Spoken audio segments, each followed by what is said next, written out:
जय हिंद दोस्तों, राम राम, सत श्री अकाल। मैं आपका अपना गुरु पंकज जांगीड़ और स्वागत है आपका आपके अपने परिवार ब्राइट फ्यूचर ब्लॉग में। और आप पढ़ रहे हो योद्धा बैंक साइंस।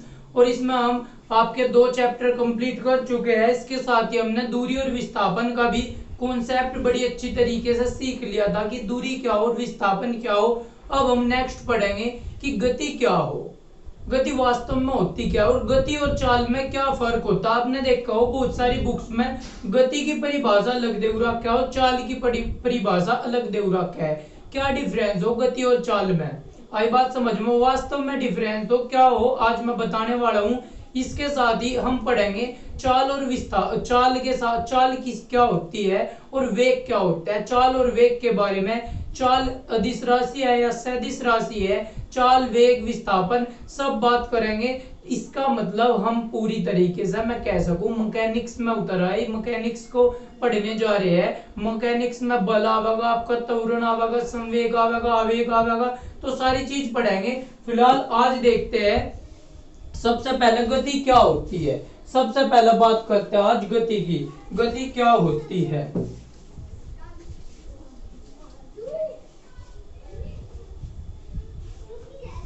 देखो, अगर मैं गति की आपके सामने बात करूं कि गति होती क्या है, उसके बाद मैं चाल और विस्थापन भी बताऊंगा गति वास्तव में क्या होती है।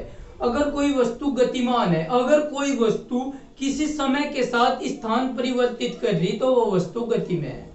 वो वस्तु गति में है अगर वो अपना स्थान परिवर्तन कर रही। तो गति क्या है, जब कोई वस्तु एक निश्चित समय में समय के साथ साथ अपना स्थान परिवर्तित करती है। परिभाषा लिख लो, जब कोई वस्तु किसी समय के साथ साथ अपना स्थान परिवर्तित करती है तो वह वस्तु गति में कहलाती है। जब कोई वस्तु, बिल्कुल सिंपल है बताऊंगा, जब कोई वस्तु समय के साथ साथ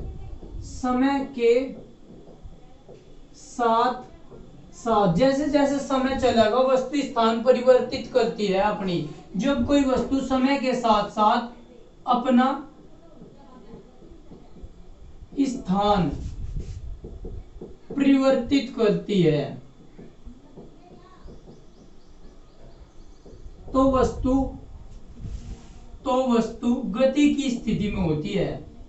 तो वस्तु गति की स्थिति में होती है।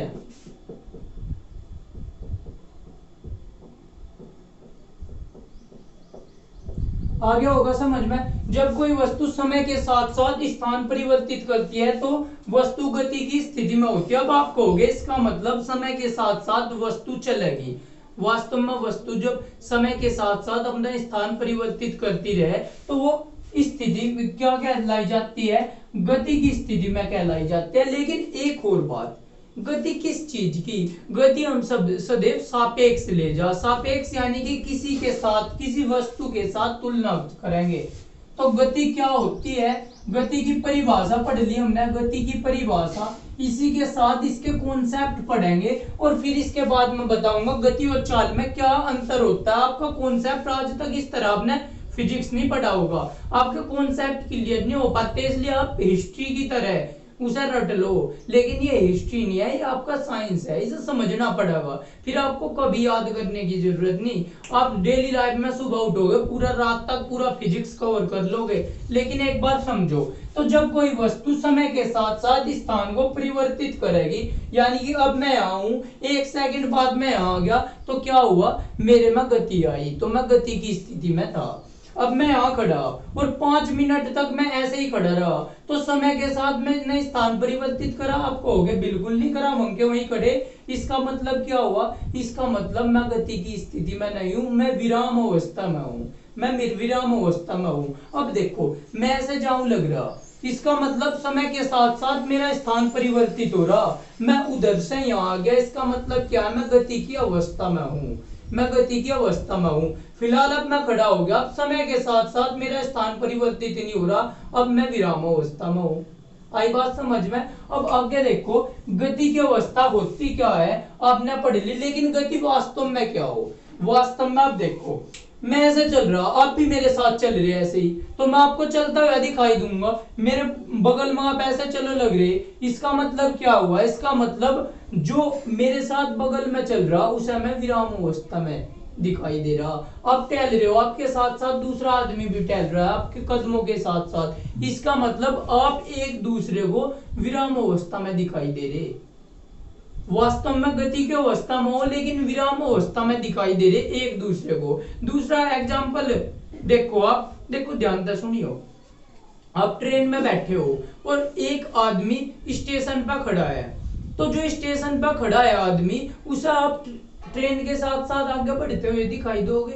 इसका मतलब उस व्यक्ति के सापेक्ष आप गति की अवस्था में हो। वो व्यक्ति क्या कहेगा, देख ट्रेन उसमें एक लड़की बैठी बड़ी खूबसूरत, देखो जावे लगी, जल्दी आ दौड़ का, जब तक वो आया नहीं, अब कहाँ है, अब वो तो चली गई। इसका मतलब क्या है, वो गति की अवस्था में थी, वो चली गई। लेकिन अगर उस खूबसूरत लड़की के सामने कोई लड़का बैठा, अगर वो खूबसूरत लड़की के सामने कोई लड़का बैठा है, कोई लड़की बैठी, कोई भी बैठा, तो वास्तव में वो चली जाएगी, उसके सामने से नहीं जा। वो हमेशा जब तक उनका सफर तय रहेगा, ट्रेन चलती रहेगी, वो एक दूसरे को दिखाई देते रहेंगे। इसका मतलब वे एक दूसरे के सापेक्ष स्थिर है। आप ट्रेन में जाते हो, आपके साथ कोई दूसरा इंसान भी जा रहा है ट्रेन में, या आपके साथ हम सफर बहुत रहेंगे जो ट्रेन में बैठे हैं, वे जावे लग रहे, तो वे आपको चलते हुए दिखाई दे। आपको हो गए पागल है, वे तो आराम से बैठे विराम अवस्था में, लेकिन मैं स्टेशन पर खड़ा था, मुझे वे चलते हुए दिखाई दिए। वह खूबसूरत लड़की जो थी, मैं उसे जाते हुए देख रहा था, स्टेशन पर खड़ा हो गए, लेकिन जो दूसरा आदमी उसके पास में बैठा था, उसे वो आराम से बैठी हुई दिखाई दे रही थी। आई बात समझ में? इसका मतलब वो ही लड़की एक आदमी को तो आराम से बैठी हुई दिखाई दे रही, वही लड़की मुझे चलती हुई दिखाई दे रही। इसका मतलब क्या हुआ? अब मैं क्या समझू, वो लड़की गति की अवस्था में है या नहीं है? तो मैं कहूंगा मेरे सापेक्ष वो लड़की गति की अवस्था में है, लेकिन जो उस लड़की के सामने बैठा है, उसके बगल में बैठा, उसके सापेक्ष वो विराम अवस्था में है। इसका मतलब क्या समझे? इसका मतलब सबसे पहला पॉइंट गति में, गति हमेशा सापेक्ष होती है। गति हमेशा सापेक्ष होती है, सापेक्ष होती है, गति हमेशा सापेक्ष होती है। आप दोनों बाइक पे जाओ लग रहे, आप क्या कर रहे, बाइक पे जा रहे,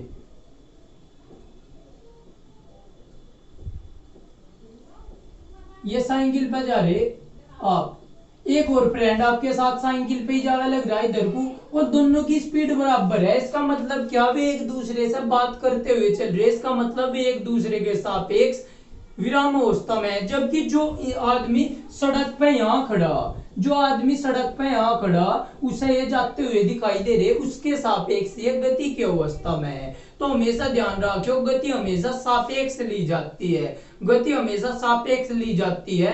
आप भी जब चल रहे हो ना, तो पृथ्वी को स्थिर मानते हुए हम गति काउंट कर रहे हैं अपनी। वास्तव में आपकी पृथ्वी सूर्य के चारों तरफ चक्कर लगा रही। बहुत गहराई की बात है, छोटी सी बात में मैंने बहुत कुछ कह दिया, आपको समझना पड़ेगा। देखो, वास्तव में पृथ्वी सूर्य के चारों तरफ चक्कर लगा रही, लेकिन जब हम काउंट कर रहे, तो हम पृथ्वी को स्थिर मान रहे, और पृथ्वी को स्थिर मान के उसके सापेक्ष गति देख रहे। आई बात समझ में?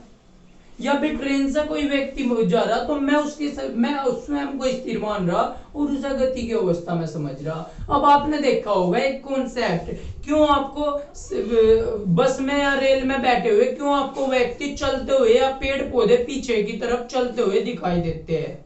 आपने सोचा कि आप बस में बैठे या ट्रेन में बैठे और आपको सड़क पीछे की तरफ चलती हुई दिखाई दे, क्यों दिखाई दे? क्योंकि आप स्वयं को स्थिर मान रहे, आप स्वयं को स्थिर मान रहे और उसके सापेक्ष देख रहे, आप स्वयं को स्थिर मान कर उसके सापेक्ष देख रहे, इसलिए वो आपको चलते हुए दिखाई दे रहा। वास्तव में गति में आप खुद हो। अगर कोई इंसान सड़क पर खड़ा, वो स्वयं को स्थिर मानेगा, तो आप चलते हुए दिखाई दोगे। आप स्वयं को स्थिर मान रहे, इसलिए आपको सड़क पीछे की तरफ चलती हुई दिखाई देती है जब आप वाहन में बैठे रहते हो। तो यहाँ से आप गति की परिभाषा समझ गए। और एक जो सबसे मोस्ट इंपोर्टेंट बात है, गति हमेशा सापेक्ष ली जाती है, किसी वस्तु के सापेक्ष उसकी तुलना की जाएगी। मैं स्थिर हूं, अपने सापेक्ष तुलना करूंगा। यही कारण है कि हमें जब बस में बैठे हो हमें पेड़ पौधे पीछे की तरफ जाते हुए दिखाई दे, क्योंकि हम खुद को सापेक्ष मान ले रहे, खुद के सापेक्ष देख रहे और खुद को स्थिर मान रहे। आई बात समझ में। अब गति में और आपकी चाल में क्या फर्क है। मैंने कहा मैं जाऊं लग रहा और मेरी स्पीड है 50 किलोमीटर प्रति घंटा। इसका मतलब क्या हुआ, 50 किलोमीटर प्रति घंटा का मतलब हुआ मैं 1 घंटे में 50 किलोमीटर जा रहा। यहाँ 1 घंटा आ गया, यहाँ 1 घंटा आ गया। इसका मतलब इकाई समय में जो दूरी तय करी जाएगी उसे तो बोल लेंगे चाल। लेकिन जो आपकी गति रहेगी ना, गति आपकी ये नहीं देखती इकाई समय में कर रहे या कितने समय में कर रहे, गति को तो देख केवल चलता हुआ दिखाई देगा। अगर कोई वस्तु समय के साथ स्थान परिवर्तित हो रही, मैं देखो ऐसे जाऊं लग रहा, तो उसे ये नहीं देख रहा कि 1 घंटे में मैं कितना चल रहा, उसे देख रहा कि हाँ मैं चलू लग रहा। ठीक है, मैं इधर को चल रहा तो उसे देख रहा कि मैं चलू लग रहा। इसका मतलब मैं गति में हूं। लेकिन अगर आपसे पूछ लिया जाए मेरी चाल कितनी है, तो आपको समय देखना पड़ेगा कि मुझे यहां तक जाने में, यहां से यहां तक जाने में कितना समय लगा, अर्थात मैंने 1 सेकंड में कितनी दूरी तय करी। तो चाल क्या है, चाल एक तरह की दूरी है जो इकाई समय में तय की जाती है। जबकि गति क्या है, गति में उसका स्थान परिवर्तित होना चाह समय के साथ, तो वह गति में है। उसमें हमें ये नहीं देखना 1 सेकंड में कितनी चली, 2 सेकंड में कितनी चली, 5 सेकंड में कितनी चली, केवल स्थान परिवर्तित होना चाहिए। लेकिन चाल क्या है, चाल बात करे दूरी की। कौन सी दूरी की बात करे, जो वो प्रति सेकंड तय करे या प्रति घंटा तय करे, या मैं कह लूं इकाई समय में तय करे। एकांक समय में जो उसकी दूरी तय करेगा वो होगी चाल। तो दूरी आप समझ गए। अब चाल की परिभाषा लिखो, दूरी आप समझ गए। अब चाल देखो, चाल क्या होता है। लिखूंगा नहीं मैं क्योंकि सेशन फिर बड़ा हो जा, खुद लिखते रहियो, मैं आपको बताऊंगा चाल क्या हो। चलो, इकाई समय में तय की गई दूरी, इकाई समय में तय की गई दूरी। तो इससे आप क्या समझ गए, लिख लो चाल की परिभाषा में लिखो, इकाई समय में तय की गई दूरी चाल कहलाती है। दूरी लिखियो, विस्थापन मत लिख लियो। इकाई समय में तय की गई दूरी चाल कहलाती है। अब देखो मैं गया 5 घंटे में, 5 घंटे में 40 किलोमीटर गया, लेकिन दूरी क्या हो जो इकाई समय में तय करे। मैंने तो 5 घंटे में 40 किलोमीटर की दूरी तय करी। इसका मतलब 1 घंटे में कितनी करूंगा, आपको हो गए 40/5, 1 घंटे में 8 किलोमीटर की दूरी तय करेंगे। तो जो ये 8 किलोमीटर आया, ये क्या आया, जो 1 घंटे में उन्होंने दूरी तय करी वही तो आया। तो वो दूरी जो इकाई समय में तय की जा, यानी कि 8 किलोमीटर, लेकिन 1 घंटे में करी प्रति घंटा। 8 किलोमीटर प्रति घंटा उसकी क्या हो जाएगी, चाल हो जाएगी। या क्या थी, 40 किलोमीटर की दूरी तय कर दिया था, लेकिन कितने घंटे में, 5 घंटे में। और मैंने कहा चाल हो वह दूरी जो इकाई समय में तय की जाए, यानी कि 1 घंटे में कितनी तय करेगा, 8 किलोमीटर। तो उसकी चाल कितनी होगी, 8 किलोमीटर। तो यहां से आप समझ गए होंगे बहुत अच्छी तरीके से कि गति में क्या अंतर हो, गति और चाल में क्या अंतर हो। आज तक आप समझ में नहीं आया होगा कि गति और चाल में क्या अंतर हो। आप सोचते होगे एक ही हो, नहीं, एक ही नहीं होता, गति और चाल में ये अंतर हो। आई बात समझ में। गति क्या है, वस्तु समय के साथ स्थान परिवर्तित होनी चाहिए, गति है। लेकिन चाल क्या है, चाल एक तरह की दूरी है जो इकाई समय में, 1 घंटे में या 1 सेकंड में या 1 मिनट में तय करेगा, वो आपकी चाल रहेगी। अगर यही 1 सेकंड में तय करता तो 8 किलोमीटर प्रति सेकंड हो जाता। यदि यही उसने 1 मिनट में तय करता तो 8 किलोमीटर प्रति मिनट हो जाता, 8 किलोमीटर प्रति मिनट हो जाता। आई बात समझ में। अब इसी के साथ चाल की बात करेंगे। चाल कैसी राशि है, तो चाल की परिभाषा लिख ली होगी आपने, इकाई समय में तय की गई दूरी। नोट्स बनाते हुए चलियो, इकाई समय में तय की गई दूरी चाल कहलाती है, लिख लियो। और चाल बराबर हो दूरी बटे समय, चाल बराबर हो दूरी बटे समय। ये कहां से आया फॉर्मूला, देखो फॉर्मूला हमेशा उस चीज को उसे रटवाया था जो बिल्कुल बंधु हो, जिस पर कुछ नहीं आता, आपको इसकी जरूरत नहीं पड़े। अब मैंने बोल दिया कि 5 घंटे में मैं 5 घंटे में 80 किलोमीटर गया, तो आपकी चाल क्या हो जाएगी? मैंने आपको बता रखा जो वो इकाई समय में दूरी तय करे वही चाल हो। तो 5 घंटे में 80 किलोमीटर गए, इकाई समय में कितनी जाएगी, यानी कि 1 घंटे में कितना जाएगा? 16 तो 16 किलोमीटर प्रति घंटा, 1 घंटे में 16 किलोमीटर जाएगा, यही आपकी चाल हो जाएगी। यानी कुल दूरी कितनी तय करी? 80। कुल समय कितना लगा? 5 घंटे। तो 5 घंटे में 80 जाए, 1 घंटे में कितना जाएगा? 80/5, तो 16 किलोमीटर प्रति घंटा। ये आपकी चाल आ जाएगी। ये भी तो नहीं कह रहा जो दूरी तय करी जितने समय में तय करी। आई बात समझ में? अब इसे थोड़े से फिजिक्स के पदों में लिखते हैं। मान के चलो हमने कोई दूरी d दूरी तय करी। कितनी दूरी? d दूरी तय करी। d दूरी माना कितने दूरी तय करी? दूरी तो है हमारी d, दूरी कितनी है? d, और हमें समय लगा t समय लगा d दूरी तय करने में। वो चाल बताइए, चाल को लिखोगे s है, स्पीड बतानी। इसका मतलब d दूरी जाओ t समय में, एक समय में कितना जाएगा? आप कहोगे एक समय में जाएगा d/t, तो आपकी चाल कितनी हो जाएगी? s बराबर d/t, चाल बराबर दूरी बटे समय, चाल बराबर दूरी बटे समय। लेकिन दूरी मैंने कैसी राशि बताई थी आपको? दूरी की राशि बताई थी मैंने अदिश राशि है, अदिश राशि है।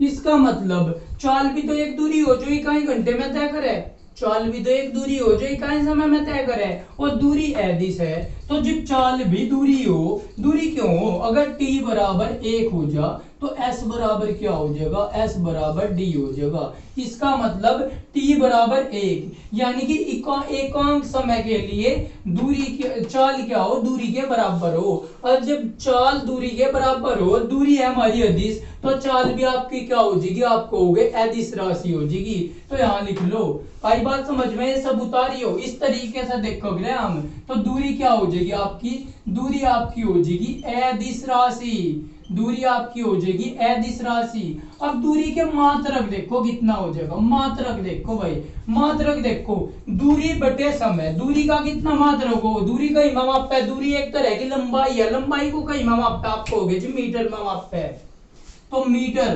प्रति समय, समय को कहीं मापता है सेकंड में, तो मीटर प्रति सेकंड। क्या मात्रक इसका हो जाएगा? मीटर प्रति सेकंड, मीटर प्रति सेकंड इसका मात्रक हो जाएगा। लिख लियो, एसआई पद्धति में मात्रक होगा। वैसे तो किलोमीटर प्रति घंटा भी हो जाएगा, सेंटीमीटर प्रति घंटा भी हो जाएगा, मिलीमीटर प्रति सेकंड भी हो जाएगा, लेकिन एसआई पद्धति में मीटर प्रति सेकंड होगा। और कौन सा मात्रक? आप कहोगे जी वही उत्पन्न मात्रक है, दो मूल मात्रक से मिलकर बन रहा। अगर आपने पिछला सेशन नहीं देखा तो जाकर देखो पिछला सेशन, बहुत ज्यादा इंपोर्टेंट होने वाला। अब शुरुआत से करो स्टार्ट, इतने ज्यादा सेशन नहीं हुए, पिछला सेशन देखो, फिर मजा आ जाएगा आपका फिजिक्स पढ़ने में। और ग्रुप डी में एक भी क्वेश्चन छूटने वाला नहीं आपका, क्योंकि कॉन्सेप्ट क्लियर हो गए हमारे, कॉन्सेप्ट कोई क्लियर नहीं करवाता। तो मीटर प्रति सेकंड, मीटर भी हमारा मूल मात्रक है, सेकंड भी मूल मात्रक है, तो मीटर प्रति सेकंड कैसा हो जाएगा? व्युत्पन्न मात्रक हो जाएगा, व्युत्पन्न मात्रक। आई बात समझ में? मात्रक की बात कर ली, अदिश राशि है, कैसी भौतिक राशि है? अदिश राशि है, मात्रक हो गया।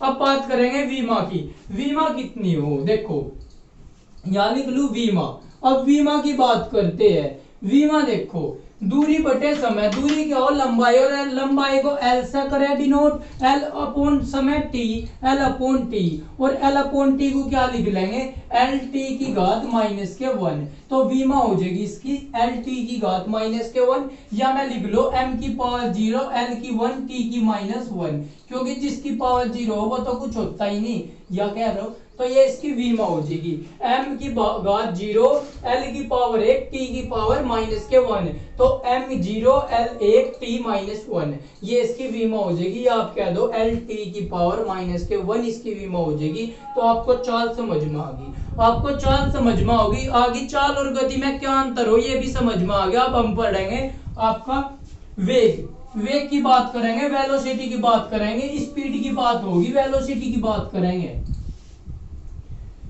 वेलोसिटी क्या होती है, वेग क्या होता है आपका? अब देखो वेग, वेग आपका क्या होता है? वेग वेलोसिटी, वेलोसिटी भी आपकी कुछ नहीं, पहली बात तो सदिश राशि है,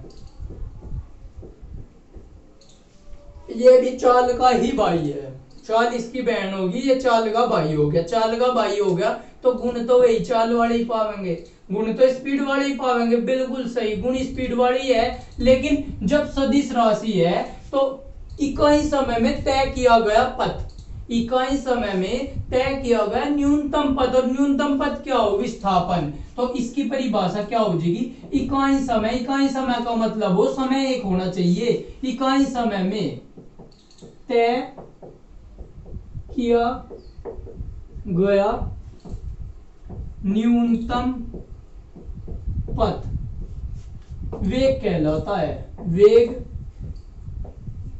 कहलाता है। इकाई समय में तय किया गया न्यूनतम पथ, या फिर मैं ये लिख दूं, तय किए गए न्यूनतम पथ को मैं विस्थापन भी तो कह सकूं। तो इकाई समय में तय किया गया विस्थापन, इकाई समय में तय किया गया विस्थापन, तो क्या हो जाएगा? वेग। तो लिख लो, या दो परिभाषा हो जाएगी, या तो ये लिख लो, या फिर इकाई समय में तय किया गया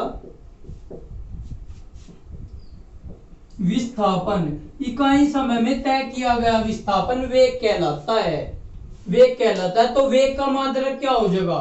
तो वेग का सूत्र क्या हो जाएगा? वेग बराबर विस्थापन बटे समय, विस्थापन बटे समय। कैसे? मान के चलो 5 घंटे में उसने 90 किलोमीटर पूर्व की तरफ विस्थापित हुआ, विस्थापन कितना है? 90 किलोमीटर पूर्व, तो वेग कितना हो जाएगा? वेलोसिटी हो जाएगी 5 घंटे में 90 गया, 1 घंटे में 90 बटे 5, 5 एक 5, 18 पंजे 90, 18 किलोमीटर प्रति घंटा पूर्व की तरफ वो इतनी स्पीड से जा रहा, पूर्व आ गया, यानी कि दिशा की बात हो रही है, विस्थापन। तो कैसी राशि आपकी? सदिश राशि है। मात्रक और विमा सेम रहेगी, मात्रक विमा सेम रहेगी, मात्रक कितना हो जाएगा? मीटर प्रति सेकंड, मीटर प्रति सेकंड मात्रक हो जाएगा, विमा भी यही हो जाएगी, एल टी की पावर माइनस के 1, एल टी की पावर माइनस के 1। चाल और वेग की मात्रक और आपकी विमा बिल्कुल बराबर होती है, भौतिक राशि, चाल तो अदिश राशि हो, वेग आपका सदिश राशि हो। आई बात समझ में? इकाई समय में तय किए गए पथ की न्यूनतम दूरी या इकाई समय में तय किया गया विस्थापन आपका वेग कहलाता है। और एक आपकी बिल्कुल जड़ी की बात बताऊंगा जो आज तक आपको रटना भूल जाओगे, जहां दर आ जाएगी ना, जहां दर आ जाएगी वहां इकाई समय की बात हो रही, यानी कि वेग परिवर्तन की, वो विस्थापन परिवर्तन की दर, विस्थापन परिवर्तन की दर। आई बात समझ में? तो इसकी तीसरी परिभाषा आपने देखा होगा,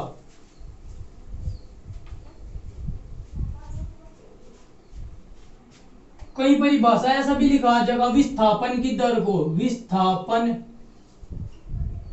की दर को, दर का मतलब आ गया यानी कि तुलना कर रहे समय से, इकाई समय की बात कर रहा, विस्थापन की दर को ही वेग कहलाता है, या विस्थापन परिवर्तन की दर, विस्थापन परिवर्तन की दर, विस्थापन परिवर्तन की दर आपका वेग कहलाता है। अगर चाल की बात करूं तो चाल कितना हो जाएगा?